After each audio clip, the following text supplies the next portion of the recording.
అన్నారు. ఇక బీఆర్ఎస్ నాయకులు ఎవరు కూడా ప్రజా సమస్యలపై మాట్లాడటం లేదని విమర్శించారు. జన్వాడ ఫామ్ హౌస్ ఎప్పుడు వివాదాలకు కేంద్రంగా ఉంటుందని అన్నారు. ఓసారి పట్టుబడితే దీపావళి ఫెస్ట్ అంటారు. ఇక మరోసారి పట్టుబడితే గృహప్రవేశం అని చెప్తారు.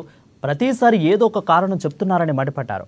కాంగ్రెస్ ప్రభుత్వం తెలంగాణను డ్రగ్ ఫ్రీగా రాష్ట్రంగా చేద్దామనుకుంటే బీఆర్ఎస్ మాత్రం డ్రగ్స్ను ప్రేరేపిస్తుందని ఆరోపించారు. గత ప్రభుత్వం డ్రగ్స్ కేసులో ఏ విధంగా పక్కదారి పట్టించిందో అందరికీ తెలుసునని అన్నారు.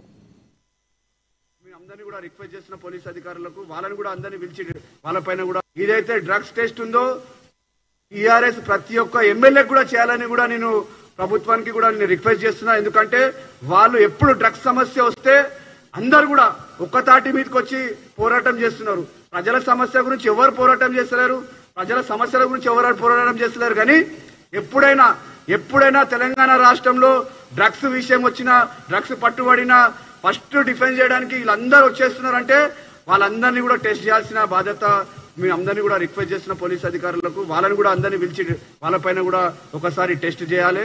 ఎందుకంటే ఇది చాలా ఇంపార్టెంట్ సబ్జెక్ట్.